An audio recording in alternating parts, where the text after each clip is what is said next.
Chapter 6. February 19, 1863. The old man is cowering on the cold stone floor. "Please don't hurt me," he begs. "I thought what I was doing was right. You frightened me. You frightened all of us. Please, I don't want to die." The fury reaches down, fingers ablaze, light streaming backwards in two arcs, almost like the wings of a bird. No, not like a bird, like an angel. The creature holds the old man's face in its grasp, talons of light plunging into flesh, choking sounds and feet thumping against the floor. Dead flesh sloughed from old bones, sins and hopes eaten like carrion. Deeper and deeper, back and back, the past becoming the present and then the future. No memories anymore, just blackness in the light, death in place of life, all torn asunder. Then the angel turns to you and smiles, but its teeth are like fangs, and the hand reaches for you, and you hear yourself begging, pleading, just as the old man did. You're going to die in this place, and there is... Nyssa opened her eyes and gasped in air. She was in her room in the TARDIS. She was safe. It had been another nightmare, another murder witnessed. But was it from the past, the present, or the future? She had to find the doctor and see what light he could shed on it. After dressing, she hurried to the control room, leaving her journal behind in her haste. The doctor was by the TARDIS doors, which stood slightly ajar. He motioned Nyssa to silence. She could hear voices from outside, two men whispering, "I'm telling you, Thorny, something's up. Half the men have been sent upstream with Clark. Most of the others are marching to New Lanark with orders to evacuate the place. And now this. It ain't right," Johnson hissed, his words punctuated with the sound of metal clinking together. "I ain't putting no woman in shackles. If Dalton wants to see her and the doctor chained, he can do it himself. I didn't join the army to turn women into prisoners." "A statement that does you credit," the doctor interjected as he stepped from the TARDIS. The startled soldiers scrambled to their feet, cursing at being caught unawares. "You surprised us," Johnson stammered.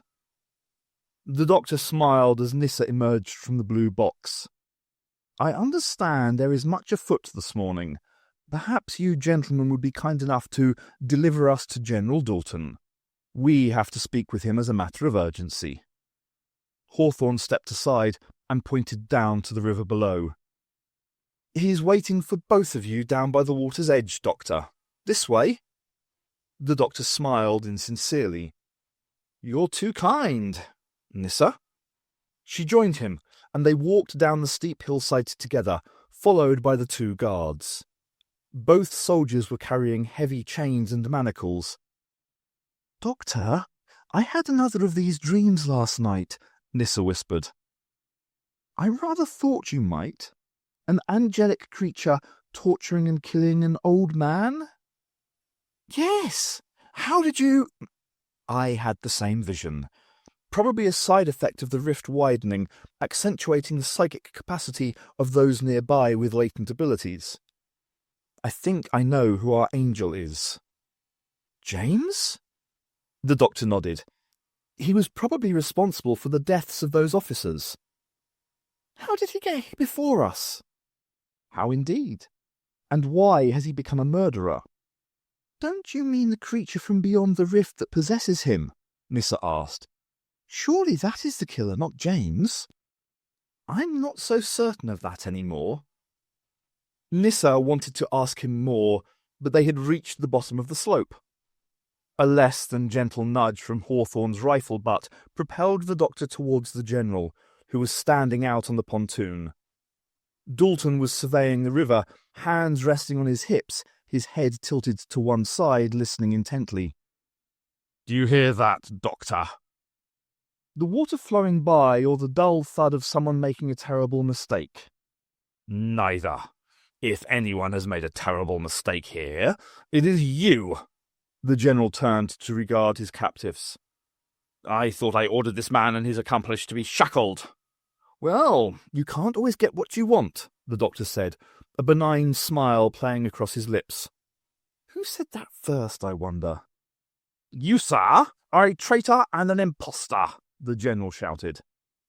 I'm not certain I can be both at the same time. You told me you were sent by Scotland Yard. But that distinguished establishment denies all knowledge of you and your accomplice. No, you asked if I had been sent by Scotland Yard. You could say that, was my reply. I never claimed to be anything I am not, so it is less than accurate to call me an impostor. As for being a traitor, whom am I supposed to have betrayed? Her Majesty Queen Victoria, ruler of the British Empire, Dalton retorted.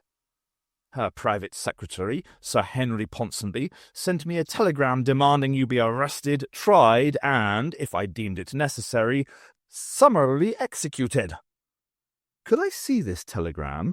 Call me old-fashioned, but I would like to check the exact wording. We wouldn't want you taking any unnecessary or precipitous action without the proper authorization, would we, Nissa? No, that would be— Silence! The General snarled. You are in no position to request anything. I believe you to be agents provocateurs of some foreign power, intent on destabilizing the British Empire by attempting to assassinate Her Majesty when she visits this site. You would claim what lies beyond the portal for your own country, but you shall not be successful. The doctor ignored this last assertion. The Queen is coming here? Why? So she may see this gateway to the afterlife for herself. If she wishes, I will personally escort her through to the other side, where she may be reunited with her late husband, the royal consort Prince Albert. Nissa almost laughed. You're not expecting her to go underwater in one of those diving suits, are you? There will be no need for such devices by the time Her Majesty arrives. Dalton outlined his plans to drain the flooded valley while damming the Clyde further upriver. Within a day or two, she will be able to walk into the afterlife. This is madness, the doctor countered.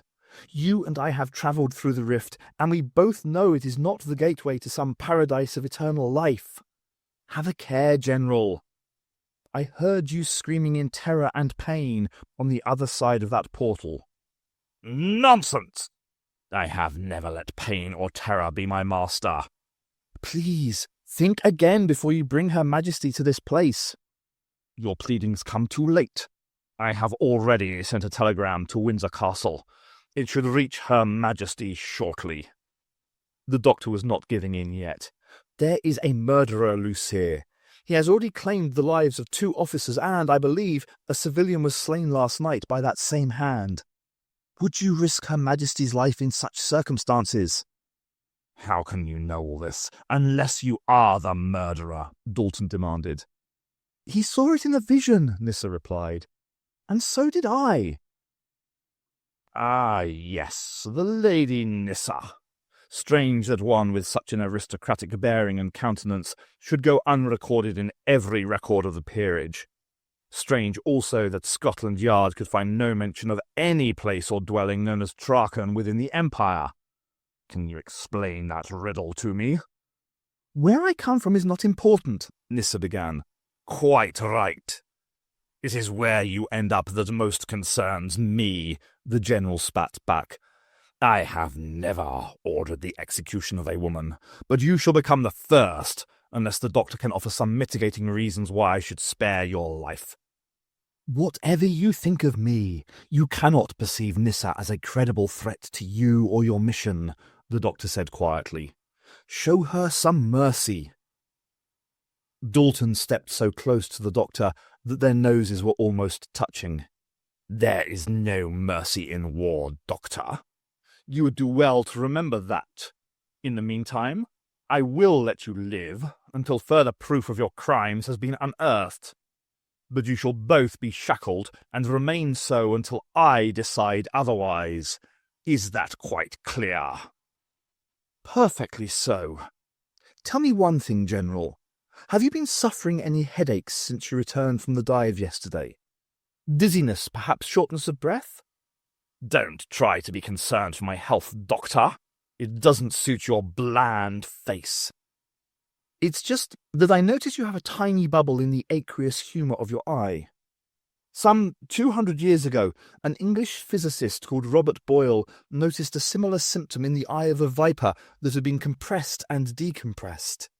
It was the first recorded observation of an illness known as the bends. "There is nothing wrong with me," the general bellowed, veins bulging in his neck and temples. Nissa thought he was going to strike the doctor.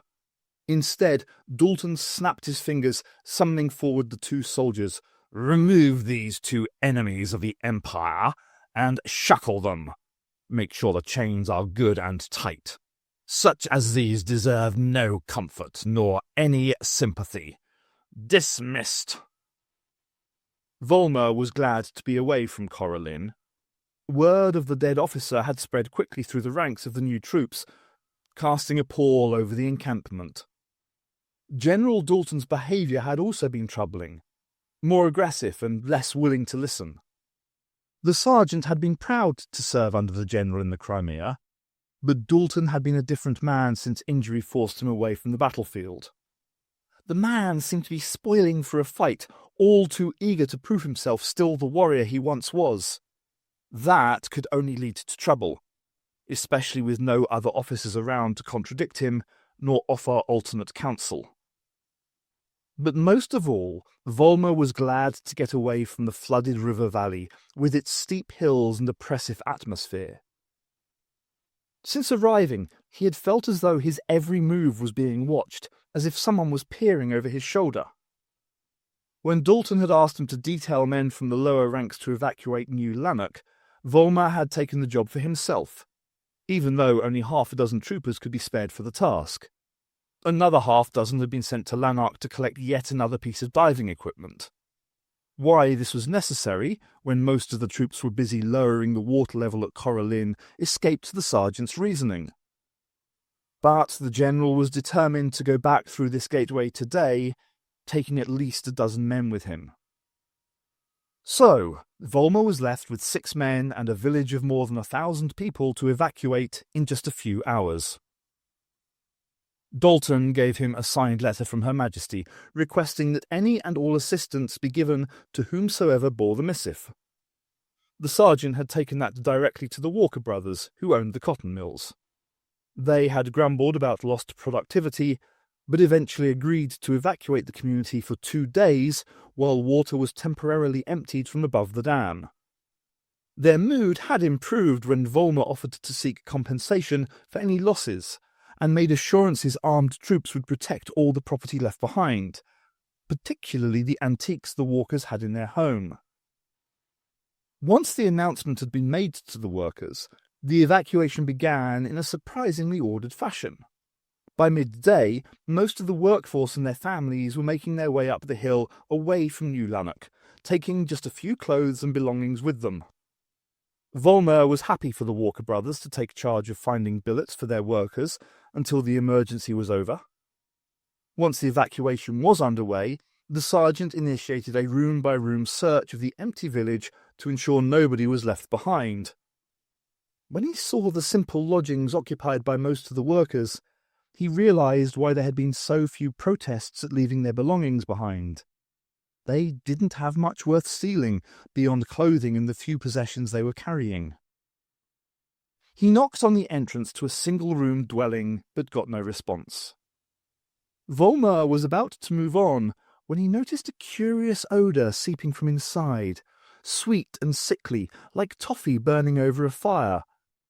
He crouched on the floor and pressed his head against the flagstone so he could peer beneath the wooden door, its underside chewed away by vermin years ago. The sergeant could not be sure, but he thought there was a woman's hand splayed out on the floor inside. He called out to her several times, but got no response. Deciding there was nothing else for it, Volmer kicked at the door with his heavy boots, the old wood splintering inwards with little persuasion. The woman was dead. Of that he was certain after a glance. Her glazed eyes, the trickle of blood from her nostrils, the gritted teeth, and the way her lips were drawn back from the gums spoke volumes in the empty silence. Most telling was her hair, whiter than any snowfall, and a mute testament that whatever ended her life had already been visited upon Lieutenants Ash and Kempshall. But why this woman, and only this woman, among a community of more than 1,000 people? Volmer looked about the room, but its contents offered few clues to the identity of the dead woman. No personal papers, no family portraits. She wore a wedding ring, but the clothes in the dresser did not indicate a husband or children. It was a mystery, but only that much was certain. The sergeant was leaving when he heard a shout from outside. Volmer opened the single window to see a soldier looking up at him with frightened eyes. "What is it, Lennox?" "You'd better see for yourself, Sergeant," the private replied, his features pale and haggard. "I think it's the local doctor. Place is strewn with broken bottles of potions and medical equipment. He's dead, just like we found the lieutenant." Another one, Volmer thought to himself. Why now? And why these people? He told Lennox to go back to the doctor's house and wait for him there. The sergeant took one last look around the woman's dwelling.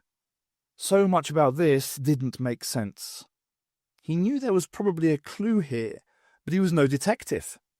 Volmer decided to see whether Lennox was right about this other corpse. He pulled the broken door closed, not seeing the carefully stitched sampler hanging on the back of the oak. "Bless this house, O Lord," read the message, with a name modestly stitched inside a floral border. Martha Lees. "But, Your Majesty," Ponsonby protested, following his queen along the corridors of Windsor Castle. "Our decision is final, Sir Henry," Victoria replied, cutting him short. "Time and again we had listened to your doubts and denunciations, but General Dalton has found proof, and still you persist in contradicting and second-guessing us. Your Majesty, I only wish to ensure your safety." The Queen turned on her private secretary. "You would see us wrapped in 1,000 sheets of calico and locked away from the world, unable to make our own decisions nor choose our own destiny. Please forgive me, ma'am, but I must. Have you ever stopped to think about what we want? What is best for us? We have suffered the loss of a husband, as well as a consort, the father of our 9 children. We shall be alone until the grave, without his good judgment and counsel to guide us. Now, at last, when we have the possibility of being reunited with our beloved Albert, you would deny us. It shall not be borne. We will accept the General's gracious invitation and travel north into Scotland. We will do so accompanied only by our most faithful and loyal servants. You shall not be one of them, Sir Henry. Good day to you." "2 civilian casualties, you say?" Dalton marched back and forth impatiently by the riverbank, while his men removed the lid from a massive wooden crate. Getting the huge object there from Lanark had taken all morning, a task not made any easier by travelling against the flow of 1,000 people and their possessions evacuating the cotton milling community downstream. In the meantime, Volmer had completed his search and was reporting back on the corpses found after the evacuation. "Yes, sir, a man and a woman. He was apparently the local physician, Dr. Robert Kirkhope, about 50 to 60 years old. Both had the same terrified expression and snow-white hair that we found on the lieutenants. The woman's identity isn't known, but it seems likely she was a worker at the mills." "Very well. What progress at the dam downstream?" "I have authorised the men to begin opening the floodgates now the evacuation is complete. The Walker brothers said it would take fully 24 hours to empty this valley if no further water was flowing into it," the sergeant said. "Good. Then everything is proceeding to schedule," Dalton replied. The ground beneath their feet shook for a second, followed moments later by an almighty rumbling boom that echoed down the valley. A flock of startled birds flew away into the air. "And it sounds as though Clark and his men had begun their blasting upstream. The new dam should be in place before nightfall. Excellent." The general noticed the men had stopped unbolting the sides of the crate. "Nobody said you could cease working. Get back to your duties this instant. I want that diving bell ready for use within the hour, do you hear me?"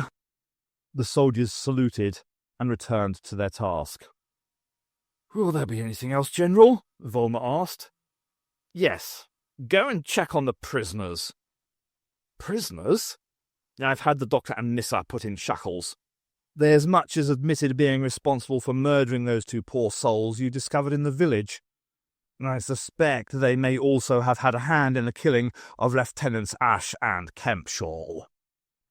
The sergeant was perplexed by this last assertion. "But both officers died before you arrived here with the Doctor and Lady Nissa. You accompanied the civilians on the journey from Winter.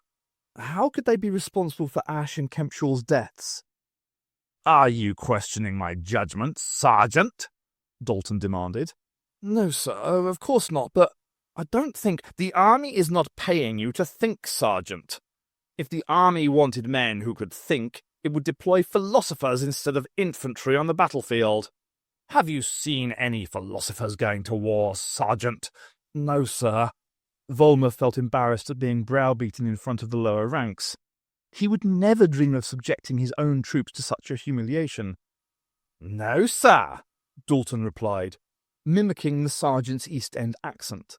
"Now, be about your business before I have you put on charges of insubordination and questioning the orders of a superior officer."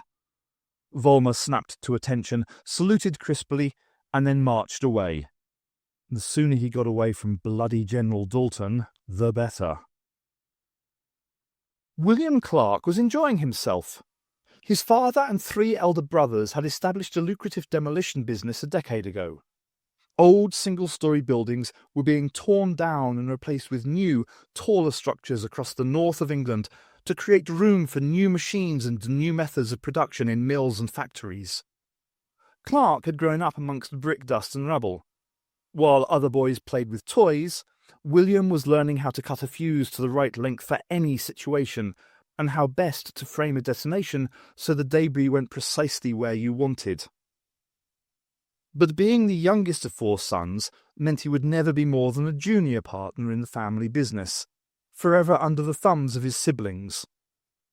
Clark had enlisted in the army, hopeful his experience with explosives might win him better opportunities and perhaps promotion. But the Crimean War was long since concluded, and there seemed little call for his expertise until now. He had spent the morning assessing the best way of creating a temporary dam above Coralline.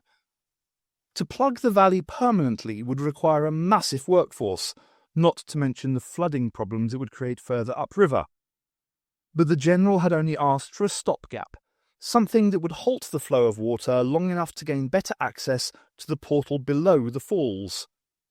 Once that was found, a tunnel would be dug down to it, and this dam could be abandoned. After much consideration, Clark decided the simplest approach was to set the explosives at the top of the steep rock face overlooking the river from the north. There was a fissure within the sandstone that ran deep into the ground.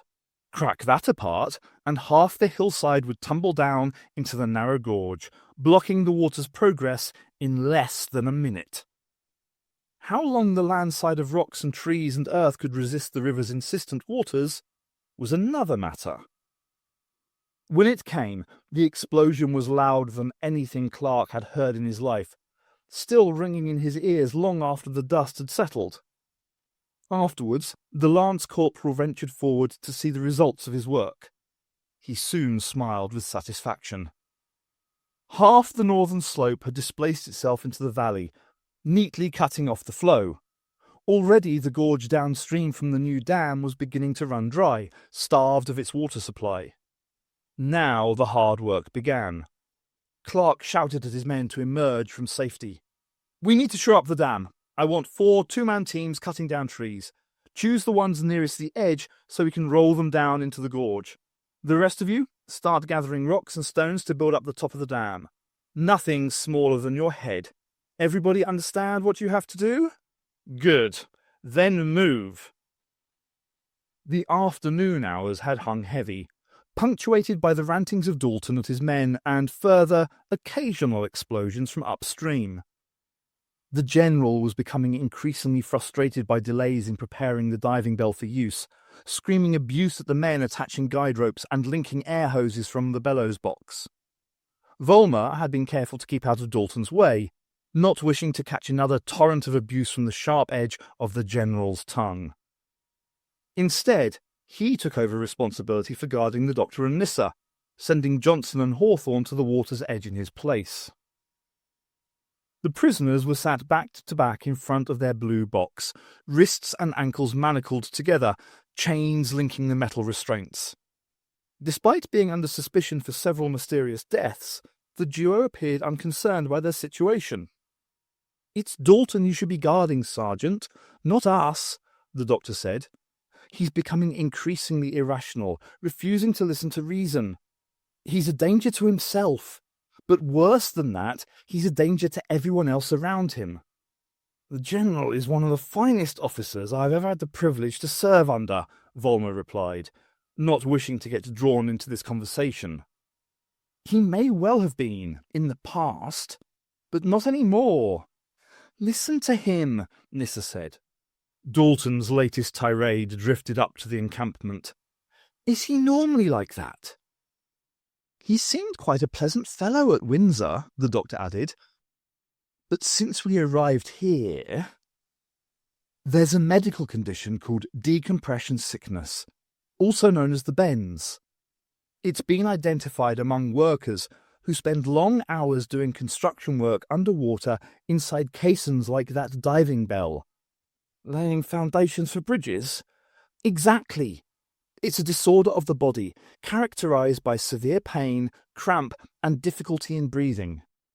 It can also unbalance the mind, changing the way a person acts and impairing their judgment." The Doctor peered at Volmer. "Have you seen the General exhibit any of those symptoms?" "No, I don't think so." "But he has been acting out of character lately. Would you agree with that?" "Perhaps." "How long before he goes too far?" Nyssa asked. "How long before somebody has to relieve him of his command?" "You're talking about mutiny." The sergeant shook his head. "I know what you're trying to do. You want to dupe me, use me to protect you from the General. Well, it won't work. General Dalton is a good man. Perhaps he doesn't always make the right decisions, but who does? I won't become a party to your plotting and schemes." Volmer walked away from the prisoners, taking himself far enough away so he could still see them, but did not have to listen to their sedition. The sergeant was still keeping watch over the pair when Clark and the others returned from their work upriver. "How did it go?" Volmer asked. "Not bad. The temporary dam should hold back the river for 3 or 4 days. After that, the water will either flood over the top or the pressure will break the dam. When it does, I wouldn't want to be in its way." The lance corporal paused, his attention caught by a shouting voice in the distance.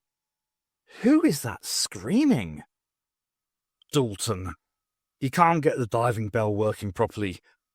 You'd better get down there. He'll need at least another dozen men to lift that thing into the water."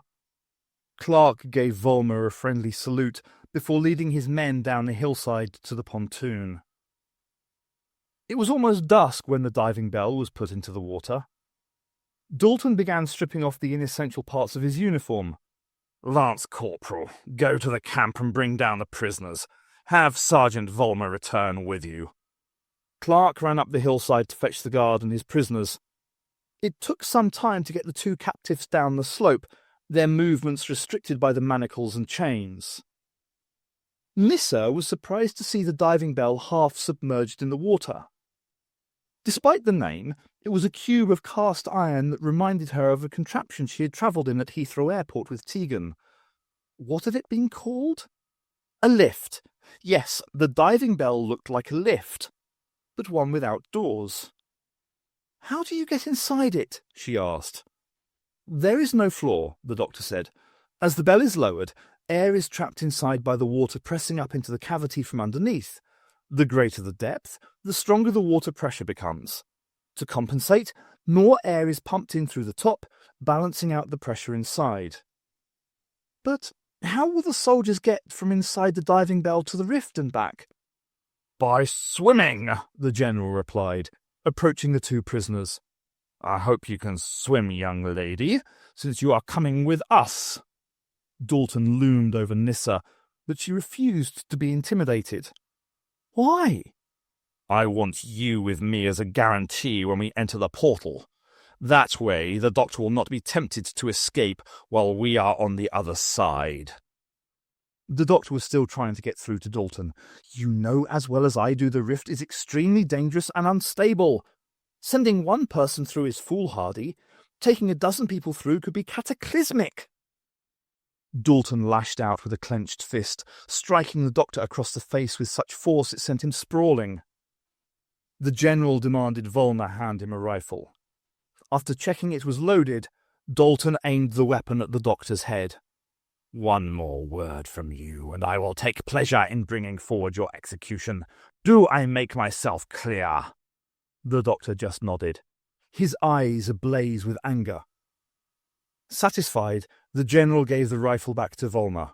Sergeant, I want the doctor gagged.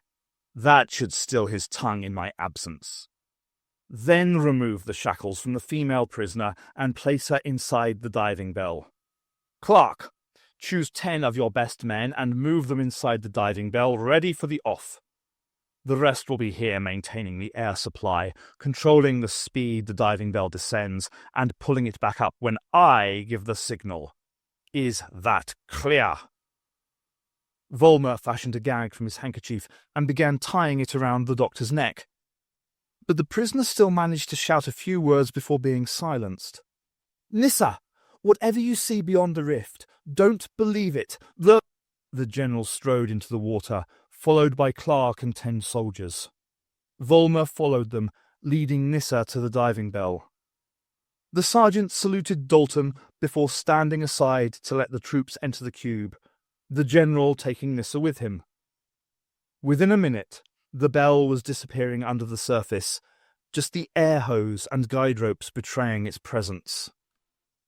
My darling child, I have so much for which to thank you. The past months have lingered long in my heart, ever since work began on the beloved mausoleum. I go daily to that place while at Windsor, and long to be there with your precious papa. But the letters you sent about Master James Lees and his remarkable gift gave me hope that, perhaps, I might be reunited with dear papa in this life. The young man came to Windsor and gave a séance.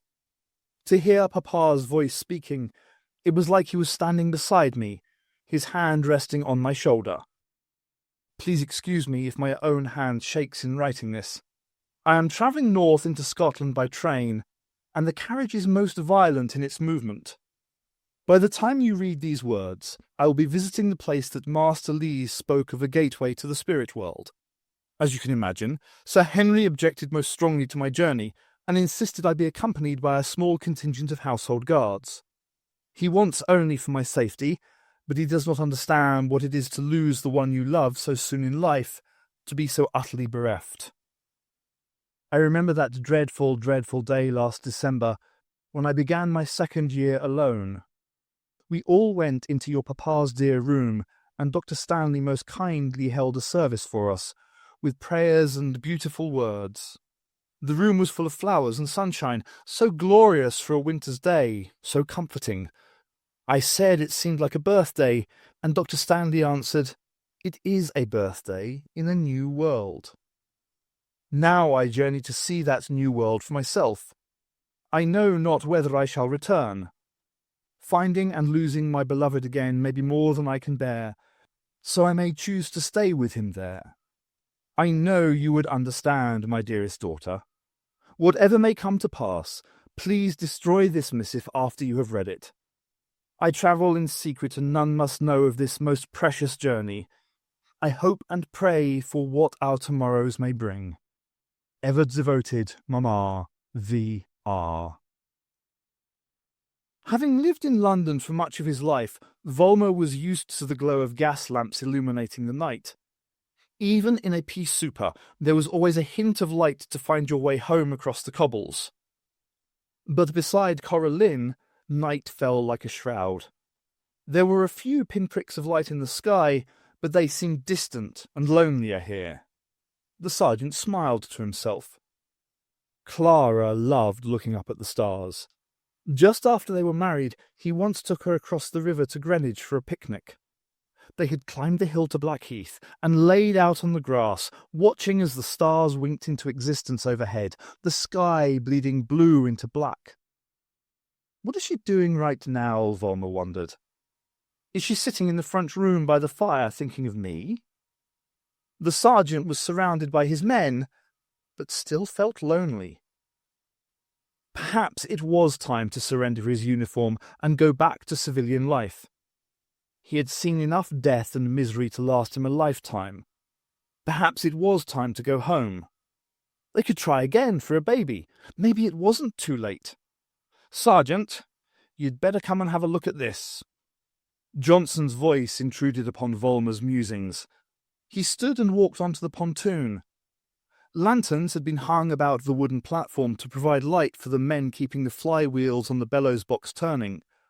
A dozen troopers had been working in shifts for several hours. The sergeant peered into the water where Johnson had been pointing. Since the diving bell had descended into the Clyde, the river's surface had lowered by at least a yard, but there was little else of note visible to Volmer. Well, I don't see anything. Exactly. No bubbles, no movement, nothing. It's been like that for hours. Johnson made little effort to stifle a yawn. The lads are exhausted. For all we know, there's nobody left inside the diving bell. Why bother keeping the air pump going? Precisely, because we don't know. Unless you want to get into a diving suit and go down to check yourself. The young private shook his head. Could we at least give these men a rest? I don't know how much longer they can last. Volmer could see the wisdom of that. I'll go to camp and send down replacements. It'll give me a chance to check on the prisoner. Doctor, a voice whispered, can you hear me? The doctor opened his eyes to find James Lees crouching beside him in the small tent. The young man's lips were moving, but he spoke with Adric's voice. Are you all right? What has happened? Too much to explain now, the doctor replied after pulling his gag aside. Please, James, try to speak in your normal voice. Hearing Adric's words coming from your mouth is most disconcerting. Sorry, I didn't realise. When James spoke again, it was with his own voice. Is that better? Considerably. How long have you been here? I only just arrived. It's taken me days to travel north from Windsor. Why? The doctor peered intently into the young man's face. There have been several mysterious deaths. I was beginning to wonder if I was responsible. Yes. The doctor pushed the harsh metal edges of the manacles up his arms and rubbed at angry red marks where skin was rubbed raw. The quality of these primitive handcuffs leaves something to be desired. Has anyone been through the gateway yet? James asked urgently. Yes, a lieutenant from the Royal Navy, but he died soon afterwards. Dalton and I went through yesterday in diving suits. The General is back down there now, having gone down in a diving bell along with 11 of his soldiers, and Nissa. I have to get back to the other side. Where are the diving suits? Near the water's edge. The doctor grabbed the young man's shoulder. Listen to me, James. I've seen what's beyond that gateway. It isn't real, any of it. But I saw my grandfather. He was there to welcome me. You saw what you wanted to see. But that doesn't make it the truth. You're wrong, Doctor. I belong there. It's my home. Can't you understand that? Henry, Cooper, get your lazy asses out of bed and get dressed. Volmer's voice could be heard from nearby, urging his men into action. James peered out of the tent. A soldier, he's coming this way. You'd better go, the doctor advised. He'll want to see I'm still here. James began to leave. Please, James, remember what I said, the doctor urged. Don't try to go back down to the rift. These soldiers are nervous enough as it is. They don't need much excuse to shoot first and ask questions later. The young man slipped out of the tent, scuttling away into the darkness. Soon afterwards, Volmer entered, putting his rifle to one side while he checked the doctor's chains and manacles were still secure. "Where is Nissa?" the doctor asked. "Has she come back yet?" "No, the diving bell is still at the bottom of the river. I just came to make sure you were not being ill-treated. Is there anything you need?" "No, but thank you for asking." "You may be under suspicion for murder, but that doesn't mean you have to be treated worse than any other prisoner." "Sergeant, you must listen to me. I know you have been trained all your life to follow orders, to respect authority, and that is admirable. But where does loyalty stop and common sense begin? We may be under suspicion, but nothing has been proved about us. Ask yourself, why will Dalton not listen to reason? Is that the man you have known and respected for so long? Is this why you joined the army, to serve a man growing increasingly erratic and irrational? When do you stand up and say no, Sergeant?" "Enough!" Volmer began to leave, but stopped long enough to snarl a reply. "I don't need to be lectured by you, Doctor. I can make my own judgments." A shout in the distance caught the sergeant's attention. "It's coming up! The diving bell is coming up! Sergeant, please, take me with you," the doctor urged. "I want to make sure Nissa returns unharmed. At least grant me that peace of mind." The footfalls of several soldiers raced past on their way down to the water's edge. "Granted, but try to escape and I'll shoot you myself," Volmer promised. It was midnight when the diving bell was hauled back to the surface. Retrieving the cumbersome cube and its living cargo required the remaining strength of all the soldiers on dry land. The decreasing water level made their task harder as the bell scraped along the side of the riverbank as it rose. Volmer shouted and exhorted his men to greater efforts, watched by the doctor. Eventually, a corner broke the surface, prompting a weak cheer from the men pulling the guide ropes. One soldier swam out from under the diving bell and scrambled out of the river, followed by another, and then another. The general was the last to emerge, standing up wearily in waist-deep water, smiling proudly. "We did it!" he shouted, getting another cheer from his men. He strode to the water's edge and threw himself to the ground beside his fellow submariners. Volmer counted the men. All 10 privates were present, along with Dalton and Clark. The sergeant shook the general's hand, congratulating him on getting all the men back safe and sound from such a perilous endeavour. "Where's Nissa?" Volmer swivelled round to see the doctor shuffling towards them, his movements restricted by chains and manacles. "Where is she?" Dalton stood up, his uniform still dripping wet, his chin held high. "We had to leave her behind," the general said firmly. "Beyond the rift, as you call it." "Why?" The general shifted uncomfortably. "When the time came to return, she was nowhere to be found. I thought she had already left. Perhaps she tried to swim back to the surface, in which case she is probably drowned. Or she may still be on the other side. Please," the doctor pleaded, "let me take a diving suit and search for her." "No," Dalton said flatly. "I would be willing to accompany the prisoner," Volmer added. "You are becoming far too familiar with this prisoner, Sergeant. I notice the doctor is not gagged, as I requested before departing." The sergeant blushed with embarrassment.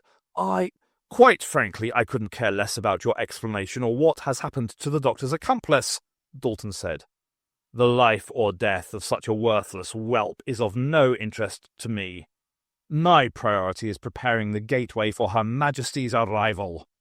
We shall go back down tomorrow at dawn. All those who have yet to see the wonders of the other side shall report here by first light, when I shall hand-pick the next group to accompany me. Is that quite clear?" "Yes, sir," the soldiers shouted back in unison. The general smiled. "Capital. Then I shall retire for the night. It has been a long day, and we have much to do in the morning." He started up the hill to camp, but paused to throw one last comment at Volmer. "Sergeant, since you seem so eager to help, you can stand guard tonight alone. That will give the others a chance to rest." What was it like? Johnson asked, his voice a low whisper in the darkness. Thorny? Go to sleep, Nicholas. We've a long day ahead of us and I'm tired, the other soldier replied wearily. You'll see for yourself in the morning. Did you see anyone you know on the other side? Hawthorne rolled over to face Johnson. Nicholas, I'm sorry, but the General ordered us not to talk about what happened there. Since when did you pay much attention to orders? You'll see, Hawthorne replied. And when you do, you'll understand. But Thorny, I can't just leave it, Nicholas. I made the General a promise, and I'm not going to break that, even for you. Now let me get some bloody sleep. He rolled away, grumbling under his breath. Johnson lay in the darkness, frustrated and wide awake. I'll never get to sleep now, he realised. Eventually, the young soldier got out of bed and went in search of Volmer. Johnson had to talk to someone, and the sergeant would probably be glad of the company. It was worth a try.